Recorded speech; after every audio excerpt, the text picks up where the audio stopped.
Welcome, everyone, to this episode of Pep Talk Podcast. And today's episode is called What is Clutter Costing You? And I am joined here in the studio by Barbara Hemphill. And I'm going to go ahead and get that picture off of here, Barbara, and let's just, you and I, have a conversation.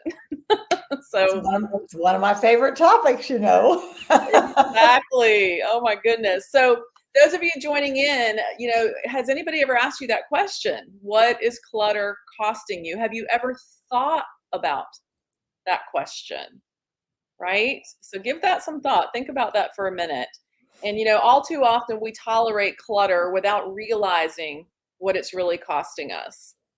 And in many cases, it's difficult to see the direct correlations. But once you see it, you can't unsee it. Right, Barbara? That's true. And the other thing is that you often don't even see the clutter because you become so used to it that it just, you just don't see it. So you're not seeing the clutter, and you're certainly not seeing what it's costing you. But at the end of this podcast today, you will. Amen. So let's just jump right in. We've got 10 hidden costs of clutter. I'm sure there's more, but these are the top 10 hidden costs of clutter based on and I say that loosely, our 40 years in the professional organizing industry. Actually, if you add ours together, it's more like 60, 70 years. Yeah. That's 20 years. That's scary, isn't it? Oh my goodness. And for those of you that don't know, Barbara Hemphill is actually one of the founders of the entire professional organizing industry and certainly productivity industry. So you guys are in good hands. But let's talk about the first one, Barbara, the first item that is a cost of clutter. And I think many people can relate to this. If you're joining us on whatever channel you're watching us on, there should be a place to comment. Please comment if this is something that you experience as a cost of clutter.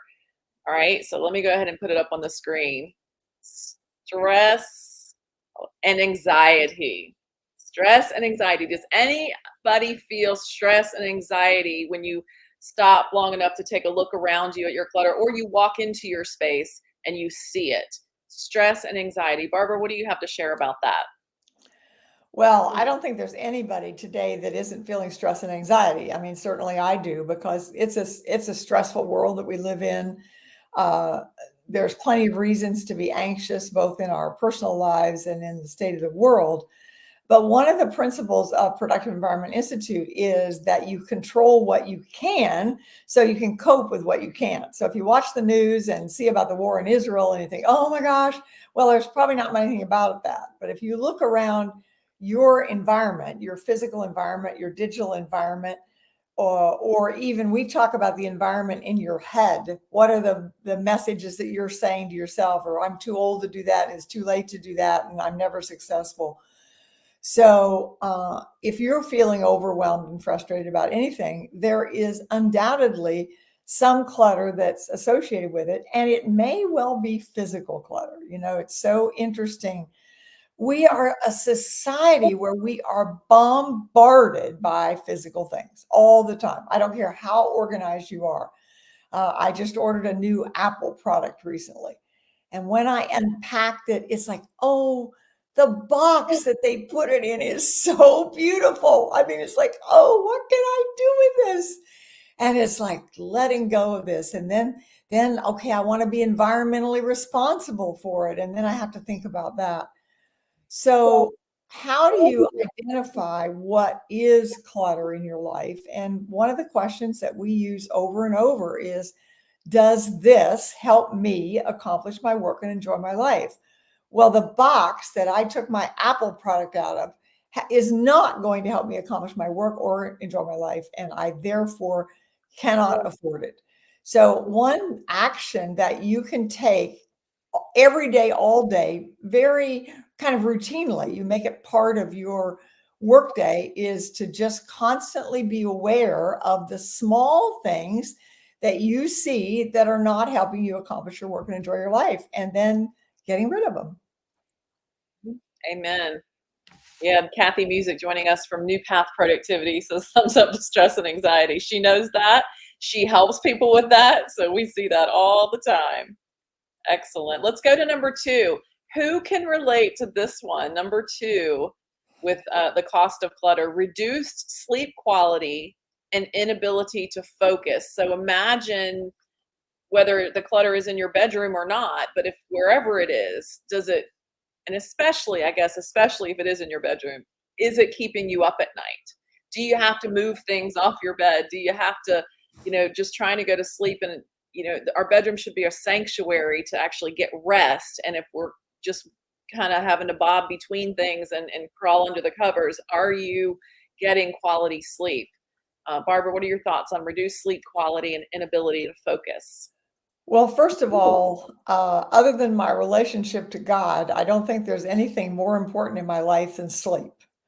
I mean, we were created to need rest, and we often don't get enough of it. I didn't get enough of it for years and ended up with chronic fatigue. Although it's interesting, Romans 8:28 says all things work together for good, and I have a great example about that because it was my chronic fatigue that prompted me to ask Andrea if she would help me run my business, and then ultimately became the president. So it's like that was years ago, but God does amazing things. But sleep is really, really important.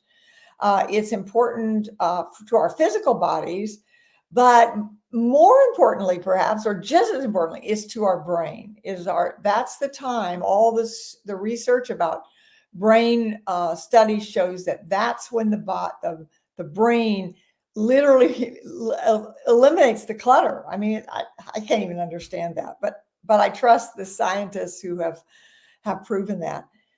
I've had many examples of people where they've learned how clutter affects their sleep. One of them that I've had several times actually is where I've had clients who couldn't sleep, and then we identified that when they traveled, they slept perfectly. And when we explored it, it's like the reason is when you're in that hotel room, you're not surrounded by all of that clutter. And because you're in another environment, you're also not surrounded by those thoughts bombarding you of what you didn't do or what you should do or what you haven't accomplished. So exploring what you need to do in order to get sleep is an extremely high priority. I had a joke. My husband's a great Tar Heel basketball fan, and they had a game the other night at 9 o'clock p.m. in Chapel Hill, which is an hour away from us. And he asked a friend if he wanted to go, and the friend says, "I'm in bed by that time." and I'm always headed on my way to bed between 9 and 10 p.m. And one of the pastors that I follow, Pastor Vlad Savchuk, says, going to bed early often prevents you from making the mistakes that you would have made after 10 p.m., which I think is awesome. Great advice. Great advice. All right. So number three, and this one may seem a little obvious and may overlap some of the others, but decreased productivity. And that's something we talk about within Productive Environment Institute a lot. And actually in our office transformation boot camp, we talk about that where you're spending time looking for misplaced information, documents. You're looking for something on your desk and you can't find it. You've printed something, you can't find it, so you print it again, and things like that. I'm sure, Barbara, you've got a zillion examples of that. But how does clutter decrease our productivity? I mean, that just seems like such a simplistic question for you, but yeah, Well, decrease here's a productivity. statement that relates to it is your ability to accomplish any task or goal is directly related to your ability to find what you need when you need it. So that doesn't matter if it's making breakfast in the morning and you can't find the spice you want to put into that new dish that you're trying, or you've run out of the kind of sweetener you use in your coffee and you can't find it, or you bought it but you're not sure where you put it, or whether it's the document you're looking for. You're with a client and suddenly there's a document you need to prove something. I had that happen just this week where there was something with a client and the client came back and complained about something, and I had to pull up the document that supported that what I was saying was right, and I found it in a few seconds. Whereas there are many times that it can take hours to find it. And unfortunately, in some cases, people never find it.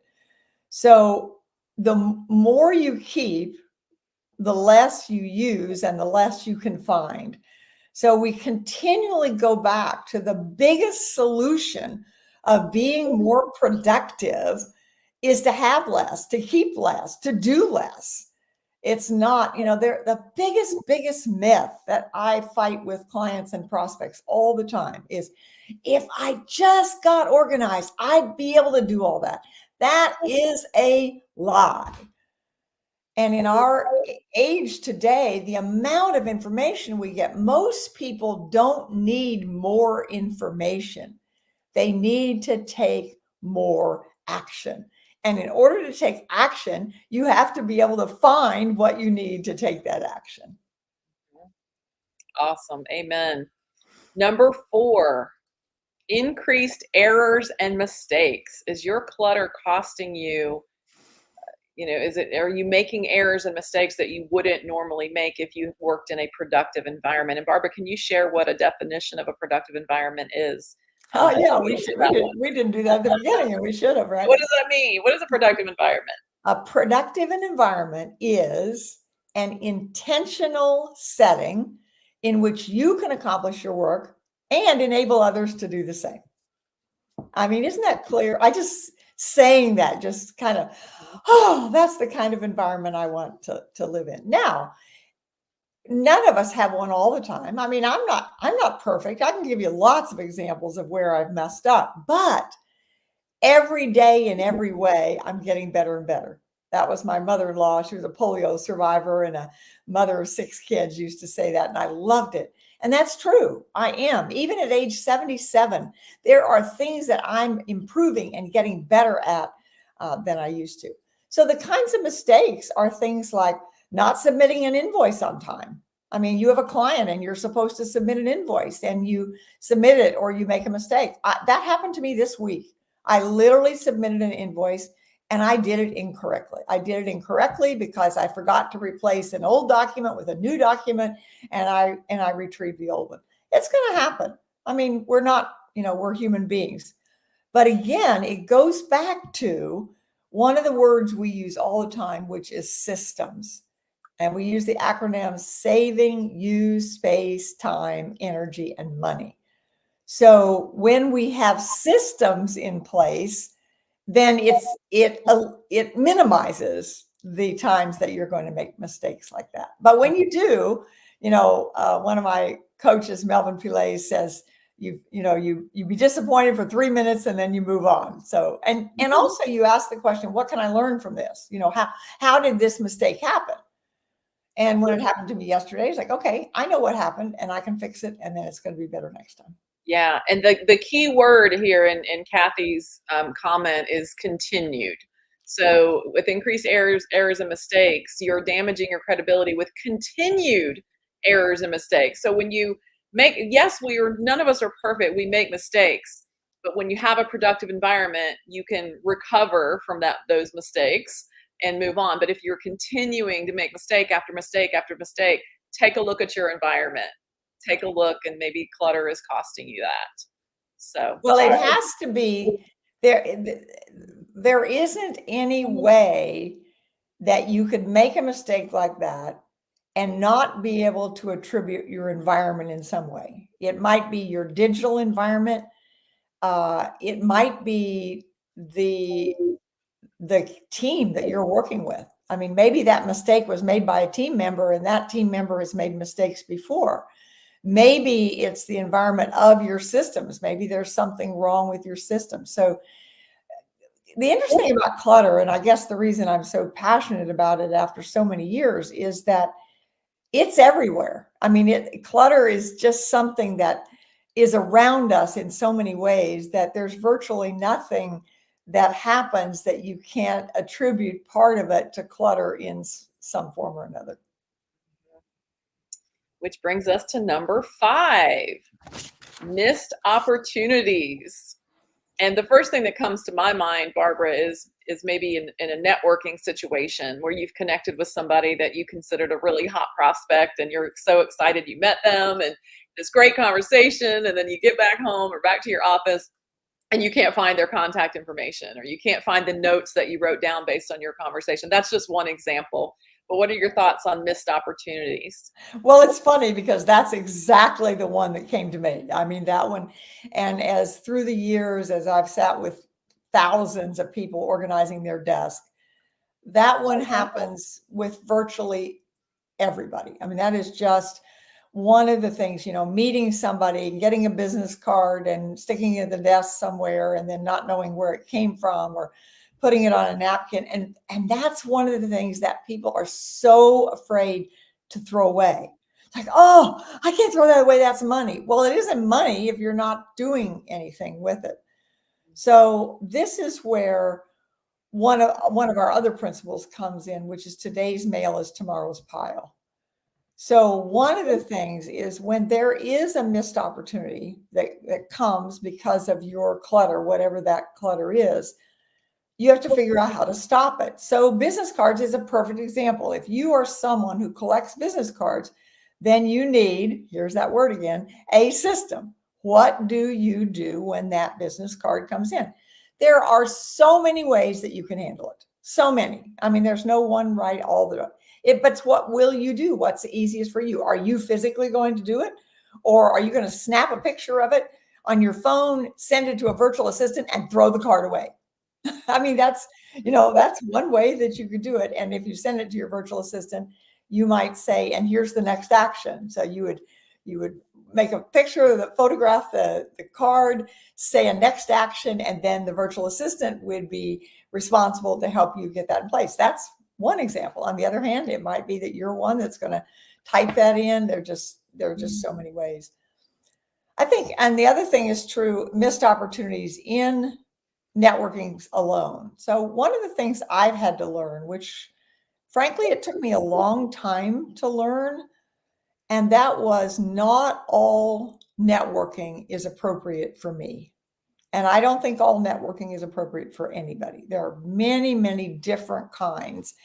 And what would happen to me, I did it, oh my gosh, I can't even tell you how many thousands of hours in 40 years I wasted participating in networking opportunities, but then not taking advantage of them because number one, it wasn't the right place. And number two, I didn't have a system in place to do it. So for example, I'm a member of a very, very powerful mastermind group right now, which I absolutely love.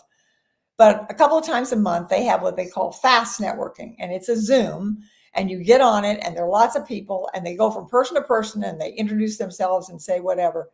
I tried to get it, absolutely freaked me out. My ADHD kicks in, and I'm miserable because I know that I can't follow up with all these people. I can't write fast enough.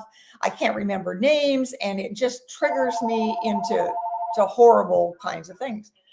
So I don't go to that anymore, but I have their directory. So I can go to the directory and find people, or monthly, I guess they have uh, presentations by individual people, and I can listen to those. So it's become very powerful. So when you think about the word opportunity, an opportunity for you may not be the same opportunity as somebody else. So one of the things we say all the time, people say to us, what should I do? And we always come back and say, that's not the right question. The question is, what will you do? So what is the kind of networking that you like to do? And then what systems do you have in place? And where does clutter come into blocking that? Is there something in clutter that is preventing that? And it may be, the clutter may well be some deep emotional stuff about, oh, they wouldn't want to talk to me, or I wouldn't want to waste my time. I wouldn't ask them. I'd be embarrassed to ask them. If I look back over my years and people say, what are some mistakes that you'd made that you'd correct? One of them is that I would realize that people who are successful really are willing to talk to people less successful because they like to encourage them. There's exceptions. I mean, some people are arrogant and don't want to do that. But most people, the kind of people I want to hang out with, are so giving. The Bible says you don't have because you don't ask. Well, sometimes we don't have because we don't ask God. Well, sometimes we don't have because we don't ask the very people who are around us who would be willing to help. And Andrea, you and I have had that. I mean, that's both of us have struggled with that because we don't want to bother each other. And there have been times when if we just would have asked, we could have gotten an answer very quickly. But I don't want to bother you. So don't hesitate to ask. That's right. That's right. One more thing on this, and it actually is going to segue to the number 6 cost is email. So missed opportunities in your email. Like we've spent a lot of time talking about your physical space and your desk, but your email, your computer, that is also a workspace. That is also an environment that impacts your work. And perhaps there are some opportunities lingering in the emails, but you don't know that because you're so overwhelmed by them. We have clients in our digital transformation boot camp with thousands and thousands and thousands of emails in their inbox. And if that's you, you're not alone. And so there is hope. There is a way to get control of that, of your email inbox. But think about that with missed opportunities. There may be some things hiding in there. And that actually brings us to number 6, negative impact on customer satisfaction. And so are there potentially some emails in your inbox if you're a business owner? And do you have some emails from people requesting something or, have a question or whatever, but you haven't been able to respond to them because it's somewhere in the midst of your inbox? I'm certainly guilty of that. That happens to the best of us. But yeah, negative impact on customer satisfaction as it relates to being a cost of clutter. Barbara, your thoughts on that? Well, I have a personal example of that. We have a waterfall, a koi fish pond and a waterfall in our backyard. And we've had the same provider for quite a long time. I liked him a lot. He's actually a neighbor and I really wanted to support him. But his customer service was just terrible. I mean, I would ask him a question and he wouldn't answer it. Or the one that was the straw that broke the camel's back, as it says, was he would say, I will bring you such and such, or I will do such and such. And he didn't. And we literally let him go because of that. And I think customer satisfaction it's just so important. It's part of respect. And unfortunately, the respect is something that isn't as common as it ought to be. So responding to customers, deliver more than you promise, under promise and over deliver, as the saying goes. And if you're disorganized, if your email is an email is probably the biggest productivity drain there is in business today. So if your email is out of control, then you need our digital bootcamp transformation, because it's going to prevent you from making the kind of money that you could make and having the kind of business that you could have. Excellent. All right, number 7, burnout and decreased morale. When you walk into your office or workspace, when we say office, for some of you working at home, that may very well be your dining room table. But when you walk into your space, how does that feel to you? If you are constantly overwhelmed, and that can lead to burnout and decreased morale, like just not feeling good, not feeling confident and empowered in what you do. So Barbara, burnout and decreased morale. Well, I want to bring up something here that's not related to the office, but it's related to life, and that's your clothes closet. The first thing when you get up in the morning that you go, or certainly maybe the second place, you might go to the coffee pot first, and the second place you probably go is to your clothes closet. And if your clothes closet is stuffed and you can't find the top you want to wear, or you only found one shoe and you can't find the other one, there is no way that does not have an emotional effect on your life. Clutter is postponed decisions, is the core of everything we do, and it's true in your clothes closet. So one of the things that the core really of what we teach is helping you to make decisions. We're not doing it for you. There are organizing consultants that say, this is what you should do. And if you do that, yes, it will work, but we're not all created the same.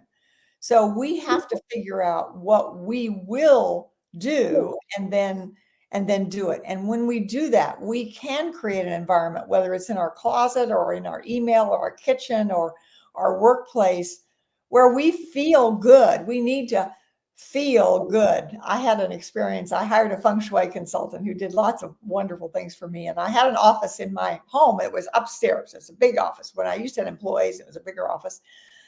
And it was nice. It had steel case furniture in it. It was beautiful. And she said, how does this office make you feel? And my answer to her was, it works. And her response was, that's the problem. And I thought, what do you mean? And she said, you're at the stage in your life where you should be working less and enjoying more, because I put a lot of the energy into it. So she says, I feel like we should flip offices. So we did. My husband had an office downstairs that he never used, and I'm in that office now. It's a much smaller office. It overlooks the woods outdoors. And I did something I'd never done before, which was I started with how it felt aesthetically. And then I added the function, which was exactly the opposite of everything I'd ever done before. Before it was like, okay, function first. I've got to have it work. And I traded it. Am I saying that's what you should do? I'm not. I'm just saying it's important to know what you need to make you feel good so you can accomplish your work and enjoy your life. Awesome. Kathy has such a good point here. Burnout and decreased morale. Spinning your wheels in an environment that is not productive is like riding a bicycle with a flat tire. Lots of effort with little progress. Oh, that's so true. That's a Great good analogy, Kathy. All right. So number 8, let me just remind, if you're just joining in, what is clutter costing you? Number 8, damage to reputation. And I know, Barbara, you can probably speak to this as far as, making errors or not, not doing kind of like what you said earlier, not doing what you said you were going to do. Another one is something I experienced many years ago. It was so funny. I walked into an attorney's office. It was a real estate transaction, so it was a real estate attorney. And I was brand new in your program. I had just become a certified consultant at that time, and I was so excited. So I walk in and I see all this paper in this attorney's office, paper piled on desks, on filing cabinets, and it was dusty paper. I mean, it was everywhere. And so I was very tuned into it anyway, but you really couldn't miss it. Like, anybody that walked into the office would have seen that. And so I assumed that it was just an obvious thing and that it was a problem. So I told the attorney I said, oh, I have my own business and I help people, declutter paper and then organize it so they can find anything that they file in seconds. And he was like, was completely disinterested in what I said and said, oh, we don't have a problem with paper. I was like, you're kidding me, right? But I didn't say that. I was shocked. So that was the example, Beck, what you said at the beginning, where you just don't even see it anymore. People don't even see it. But guess what? That was, let's see, I've been working with you for 18 years. So that was at least 18 years ago. That was 18 years ago. I was brand new. So that was 18 years ago. And I am still telling that story, and I still know who that attorney is. So did that damage his reputation? I may not mean a whole lot to that particular person. But if people are walking into your place of business, or they're seeing your business and your Zoom background, it matters. It really does matter. So anyway, what are your thoughts on damage to reputation? Well, I have another simple example of that, which happened to me many years ago. It's not as common now. You don't see it up, but it used to be, if you went into like a real estate office or something like that, the owner would have a book in the lobby of testimonials, and you could flip through the testimonials. And I remember I went into one real estate office and I opened it up, and their oldest testimonial was 6 years old. And I thought, that's like, so the word we use with productive environment is intentional. So the idea of having a book of testimonials in your lobby is a very, very good idea. But if the testimonials are years old, then that says that you're careless. I always remember there used to be an airline called Scandinavian Airlines. And I remember the CEO who had ADHD. I remember his wife his wife wanted him to take medicine for his ADHD, but he said he was afraid to because he thought it would stop his productivity. But he also said if a passenger opens the tray for the and it's dirty, that's what they think about the whole plane. Like if they're not taking care of the tray, the food tray, they're probably not taking care of the engine. So how we take care of one thing often indicates how we take care of another. That's a really good point. Wow. All right, we're moving to number 9. Again, a lot of these things do overlap. So financial costs. I mean, we're talking about a lot of different things of clutter costing you, but let's talk about money. Staying on top of things. We're already talking about lost business. But what about, Barbara, when you lose things and then you buy more of those things because you can't find, like, that's costing us something, right? Well, I have a client right now that literally has spent, and this is a large organization, they did not have a system for inventorying office supplies. They have spent thousands of dollars purchasing unnecessary office supplies because people didn't know that something was there, and it was just easier to jump on Amazon with their employee credit card and order something new. And that's exactly what they did. So that's one example of it. Another example on a kind of completely different side is the financial costs of your own lack of confidence. When you don't have a productive environment anywhere, it lowers your confidence. And when your confidence is low, then that means you're probably not asking for what you're worth. So that is the biggest cost that clutter is causing you. That's a good one. That's a really good. Did you guys get that? Confidence. If you're surrounded by clutter in your workplace or in your workspace, you can't be feeling too confident. But again, I want to remind you, we're not doing this this is a pep talk. We're not talking down to you because we've all been there. We want to give you hope. And the acronym for hope for us is helping others pursue entrepreneurship. And a big part of the way we help people do that is helping them organize their time, space, and information, both in the physical space and in their digital space. So number 10 is legal and compliance risks. Again, a little bit of overlap, but Barbara, what are your thoughts on legal and compliance risks? Well, I don't know about anybody else, but when I see the word legal, I get a knot in my stomach. There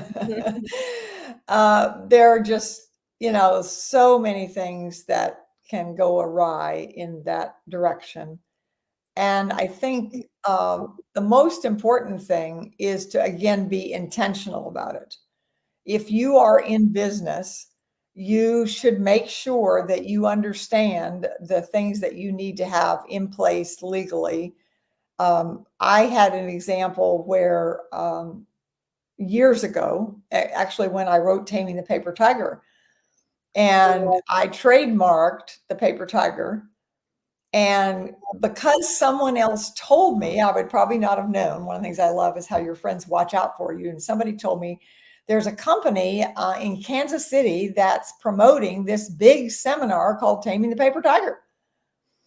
And I went back, and lo and behold, they had, it was a really big deal. They had a website much nicer than mine. They had this seminar, whatever.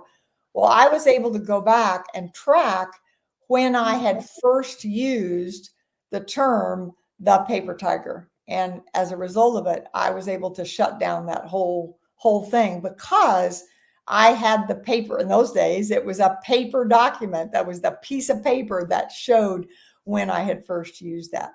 So it is important. It's something we don't like to think about, but it is important to make sure that we have legal things in place and that we are complying with rules and regulations. Mm-hmm. Another good recent example, Barbara, I didn't even tell you this. So one of our colleagues, Ann Cueva, she teaches a course and she wrote a workbook called Grief Without Chaos. And it's all about pulling together your information so that you can give it to someone else in case something happens to you. And so, you're incapacitated or you die, like who's going to take care of things? Where's your password? We have so many stories about why that's really important for someone else to be able to have your information. But and my mom and I were going through the course together, and so she's at home at her office going through her stuff, and going through her papers, and she found my will that I forgot that I even did. I didn't even know I had it. I have been divorced for 13 years, but I have a will on paper leaving everything to my ex-husband. So that is a legal compliance risk. So because I didn't keep track of it, I didn't keep up with it. I mean, I assume if my mom has a copy, that means I have a copy somewhere here in my stuff, in my paperwork. So that tells me that I need to go through and do a file clean out, because maybe are there things in your files or on your desk in your piles that maybe need to be destroyed, that aren't timely anymore, they're not accurate anymore.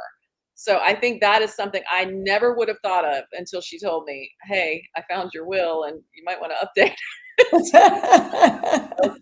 Thank you, Anne, for your class. So yeah, that's a big one. So guys, these were the top 10 hidden costs of clutter.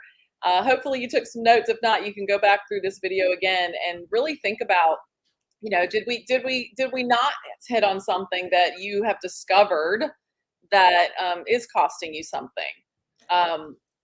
Maybe we missed something. Let's see. Kathy says, my extensive HR background knows this is 100% true.